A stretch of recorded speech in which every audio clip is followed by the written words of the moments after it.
राधे राधे आप सभी लोगों को। आप सब कैसे हैं? हम तो ठीक ही हैं। जैसे कि आप देख रहे हैं, कल सूतक था तो मैंने कल वीडियो डाला था। कल पूजा एक ही बार कर पाई थी, दोबारा नहीं की थी क्योंकि सूतक था तो सब लोग बोलते हैं सूतक में कुछ नहीं करना चाहिए। तो पर्दा मैंने हटा दी है। अब गंगा जल को लेके पूरे मंदिर में छिड़काव करना है। तो देखिए इस तरह से मैंने सब में गंगा जल को छिड़क के अच्छे से कपड़े से सारी सफाई भी कर दी थी। गंगा जल ले लिया था और उसके बाद अब मैं मंदिर की पूरी की सफाई कर रही हूँ। गंगा जल कहते हैं सूतक काल में सारे के सारे पूजा को, कि इसके बाद सुबह उठ के पूजा करनी होती है, सारी साफ़ सफाई करनी होती है। तो सूतक के बाद मैंने गंगा पहले मंदिर को जब पट को हट खोल दिया, इसके बाद हमने इसमें सब पे गंगा जल छिड़क के साफ़ किया। अब इसको मैं पूरे घर में मैंने गंगा जल को पहले छिड़का था, उसके बाद पूजा तक आके पट खोलने के बाद अब मैं पूजा को शुरू करूँगी। सबसे पहले मैं लड्डू गोपाल जी को उठाऊंगी क्योंकि वो सो रहे थे। उनको उठाने के बाद जगा के बैठा दिया था जब नहा के आई। अब इसके बाद उनका स्नान कराना है और फिर गंगा जल प्यार लाड़ दुलार सब कुछ करने के बाद ही पूजा शुरू करेंगे। आप लोगों के यहाँ सूतक में क्या होता है बताइएगा ज़रूर। मुझे तो कुछ पता नहीं है, मुझे कोई ऐसा बताने वाला भी नहीं है जो मैं सूतक क्या होता है क्या नहीं होता, क्या करना चाहिए नहीं करना चाहिए, मुझे इतना नहीं मालूम है। हमारे यहाँ तो ये बोल देते हैं कि न कुछ रख लो, तुलसी दल रख लो। तुलसी दल तो डेली हमारे यहाँ रखा ही रहता है।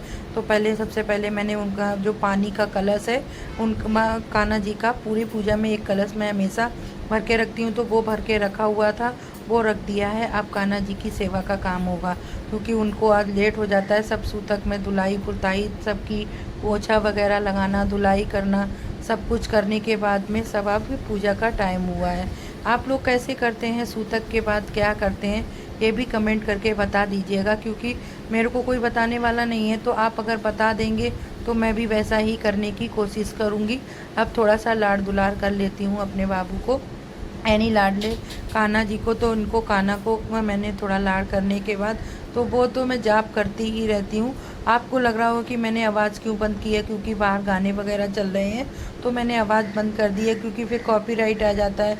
इसी वजह से मैं गाना वगैरह बंद कर देती हूँ। और पहले गंगा जल से थोड़ा सा छिड़काव किया, फिर इसके बाद मैंने इनको स्नान करा दिया।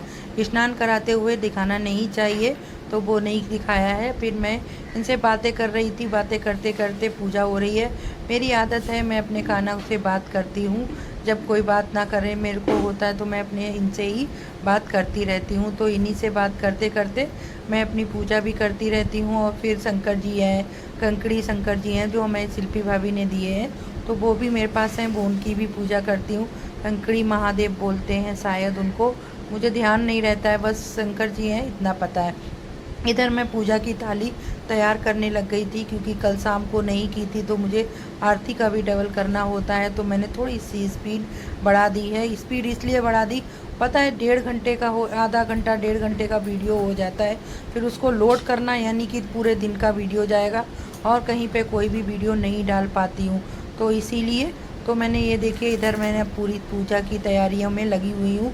आप लोग कैसे करते हैं? आप लोगों ने महालक्ष्मी की पूजा शुरू की है कि नहीं? अच्छा आप लोग एक बात बताइएगा, आप लोग अष्टमी कब मनाएंगे? जो लोग व्रत करते हैं, अगर वो लोग व्रत देख रहे हों वीडियो तो प्लीज़ मुझे कमेंट करके बताइएगा कि अष्टमी कौन से दिन आप लोग मनाएंगे, या 14 तारीख को या 13 तारीख को या 15 को। मुझे कमेंट करके ज़रूर बताना। मेरे पास कोई ऐसा साधन तो है नहीं जिससे मैं जान पाऊँ कि अष्टमी कब है, तो उसी की सोच रही हूँ कब करना है। अब मार्केट जाना है, देखो कब पहुँचते हैं, सारा सामान भी लेके आना है। जब मैं सामान ले आऊँगी तब मैं आपको दिखाऊँगी ज़रूर, उसका अलग से वीडियो बना लूँगी जो आप लोग देख पाएँ। तो इधर और तो पूजा आप लोग सब समझ ही गए होंगे अब तक के लिए कैसे कैसे पूजा करती हूँ मैं। तो ये मैं चंदन लगा रही हूँ, हल्दी कुमकुम का टीका लगाना है वो लगा रही हूँ। सभी को करने के बाद अब मैं करूँगी यहाँ पे माता रानी का स्नान, यानी कि शहद से जो हम लोग पंचामृत स्नान होता है वो स्नान कैसे करते हैं मैंने सोचा आज आप लोगों को दिखाई देती हूँ, क्योंकि उसमें स्पीड जो तेज़ होती है उसमें आप पूरी तरह से नहीं जान पाते कैसे स्पीड में किया जाता है। तो सबसे पहले ले लीजिए आप एक फूल की थाली, और फूल की थाली लेने के बाद उसमें आप लीजिए दही, गाय का दूध और गाय का दही, उसके बाद में शहद, चीनी, देसी घी गाय का, और फिर ये जो और गंगा जल, इन पंचामृत से माँ को स्नान कराया जाता है और इसके बाद में उनको अपने स्थान पे आसन पे बिठा दिया जाता है फूल माला वगैरह से करने के बाद में। तो ये देखिए, सबसे पहले मैंने डाला था दूध, फिर इसके बाद दही, फिर इसके बाद शहद, फिर इसके बाद घी, फिर जल से स्नान, फिर इसके बाद गंगा जल से स्नान, और फिर चीनी जो या आप मिश्री जो भी आप योग में लेते हैं। तो बस इसी तरह से स्नान कराना है। अगर आपके पास फूल की थाली हो तो ज़्यादा सही है। फूल की थाली माना जाता है कि ज़्यादा शुद्ध होता है फूल का बर्तन, तो उसी में स्नान कराना चाहिए। तो मैं उसी में कराती हूँ। मेरे पास नहीं थी तो मैं एक लेके आई हूँ, छोटी सी थाली ले आई थी, उसी का प्रयोग किया है। अब ये माँ को स्नान करा दिया है मैंने। अब इनको मैं अपने स्थान पे बिठा देती हूँ। फिर इनको इस तरह से पोंछ के इनका मैंने एक अलग से बर्तन बनाया हुआ है, तो उसी में मैं इनको बिठाल देती हूँ। अगर आपके पास पीतल के ना हो तो आप इनका पंचामृत का भोग भी लगा सकते हैं। अगर है तो इस तरह से अगर मूर्ति को स्नान करा दें तो ज़्यादा ही अच्छा होता है। तो मैंने इस तरह से इनका स्नान करा के बस इसी तरह से पूजा की जाती है। आप लोगों को ये मेरा हाथ उल्टा लग रहा होगा, तो ये मेरा हाथ उल्टा नहीं है, क्योंकि इस तरफ से मेरा हाथ जो है कैमरा रखा हुआ है ना मोबाइल का, तो उस वजह से आपको ऐसा लग रहा होगा। मेरे हाथ नंगे नंगे लग रहे हैं, लेकिन क्या करूं, चूड़ियाँ मेरे से बहुत जल्दी टूट जाती हैं, तो मैंने पहन नहीं पाई। पहले पड़ गया ग्रहण, फिर पड़ गया सूतक, फिर पड़ गया मंगल, तो इस चक्कर में मैंने चूड़ी नहीं पहनी है। भाभी डांटती हैं कि इस दिन नहीं पहनना चाहिए। तो चूड़ियाँ तो काफ़ी रखी हुई हैं और गर्मी की वजह से और ज़्यादा ध्यान नहीं रहता है। तो ये इस तरह से मैंने पूजा की है। आप लोग कैसे करते हैं कमेंट कीजिएगा। तो मेरी सारी पूजा हो गई है, अब मुझे हवन करना है। इस तरह से हवन करते हैं। आप लोगों को अगर करना हो तो मुझे डीएम कीजिए, मैं आपको पूरी विधि बता दूंगी। और आप चैनल को सब्सक्राइब करें। अगर आप लोग चाहते हैं कि स्पीड बगैर बढ़ाए हुए पूरा वीडियो मैं आपको संपूर्ण पूजा का वीडियो डालूं, तो आप वो भी मुझे कमेंट करके बता दीजिएगा। मैं संपूर्ण पूरी जिस तरह से मैं करती हूँ या कैसे करनी चाहिए तो मैं आपको बता दूंगी। अभी 3 दिन की पूजा अगर आप लोगों ने कोई स्टार्ट करना चाहता है तो अब 3 दिन की पूजा कर सकते हैं, या 1 दिन की पूजा भी कर सकते हैं, उसके लिए अभी टाइम है। तो आप लोग अगर करना चाहते हैं तो कमेंट कीजिएगा, मैं आपको सारी विधि और सब कुछ इसमें बता दूंगी डिटेल से। तो चलिए अब हवन कर लेते हैं। अच्छा ये बताइए आप लोगों को मेरे ये पूजा वाले ब्लॉग कैसे लग रहे हैं। जो लोग देख रहे हैं उन लोगों के लिए बहुत बहुत धन्यवाद, और जो नहीं देख रहे हैं प्लीज़ आप लोग भी देखा कीजिए। और अगर आपने चैनल सब्सक्राइब नहीं किया है तो सब्सक्राइब भी कर दीजिए, और लाइक ज़रूर कर दिया कीजिए, सब्सक्राइब भी कर दीजिए, और एक तो शेयर किया ही कीजिए। तो आप लोग मेरे शॉर्ट्स देखते हैं, शॉर्ट्स कैसे लगते हैं ये भी कमेंट करके बताइएगा। जिनमें से कुछ लोग हैं मैं उनके नाम लेना चाहूँगी जो लोग पूरा देखते हैं। अगर आप लोग देखते हैं कमेंट करके बताइएगा तो मैं उनका ब्लॉग में नाम ले लिया करूँगी। एक मेरी सिस्टर है मोनी, वो भी देखती है, उसका नाम प्रगति है, सॉरी मैं प्यार से मोनी बोलती हूँ। दूसरी है नित्या जी की मामी, और नित्या की मम्मी। ये 3 लोग तो मेरा रेगुलर ही वीडियो इस टाइम देख रहे हैं।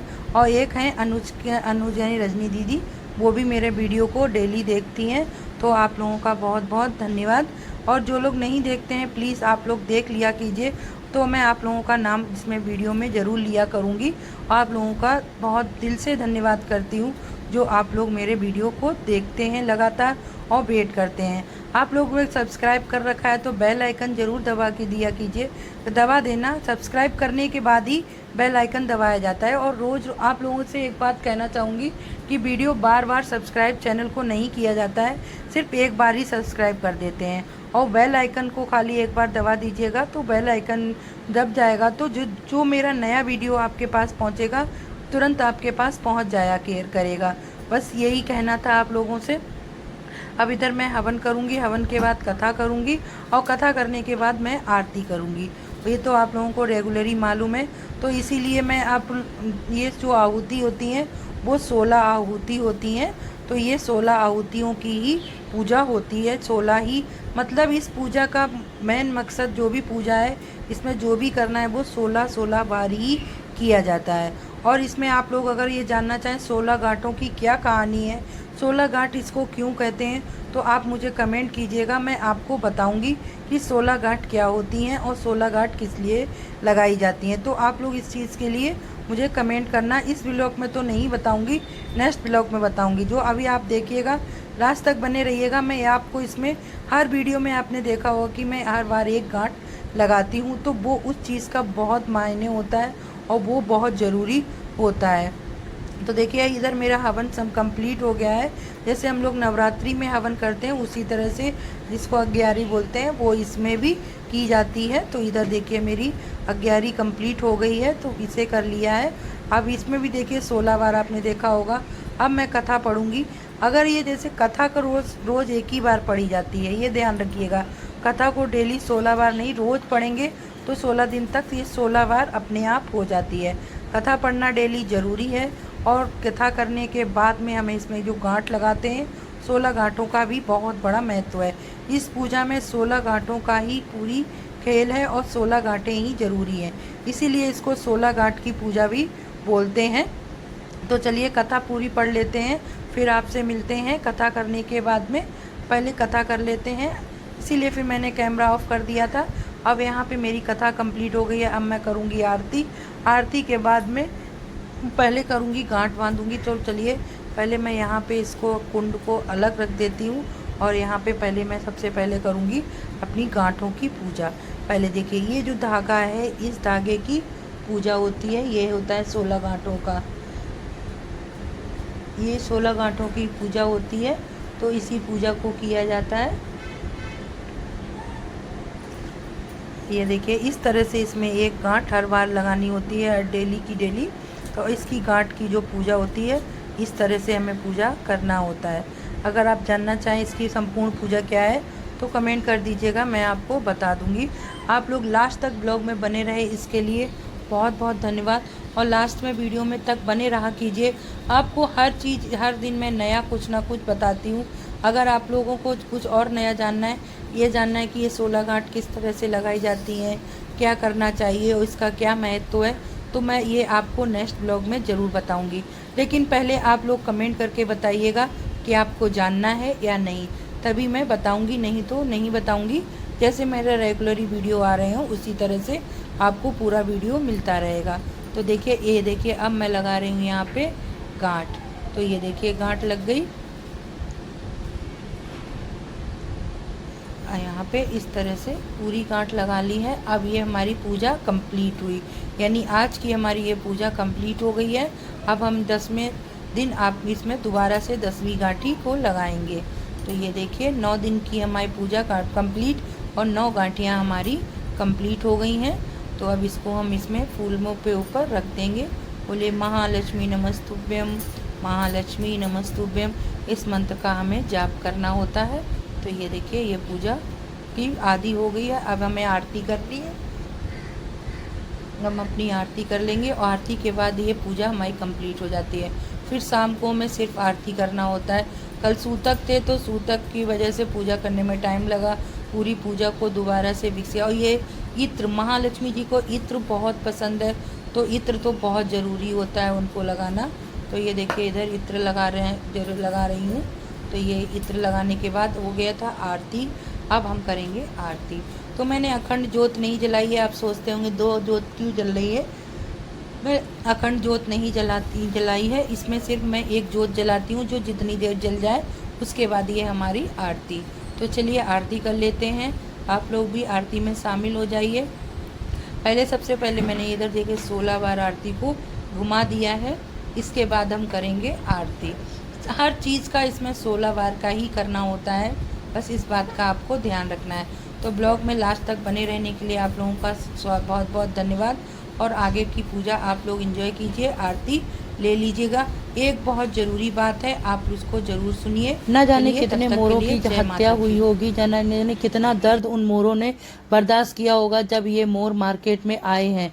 आप लोगों से अनुरोध है, इनको ना खरीदा कीजिए और ना ही इनसे कोई चीज ऐसी चीज लीजिए जिससे जानवरों और पक्षियों की हत्या हुई हो। सरकार को भी इनके ऊपर कार्रवाई करनी चाहिए और हम लोगों से इनसे ऐसी चीजें ना खरीदें जिससे जानवरों की और पक्षियों की हत्या हो।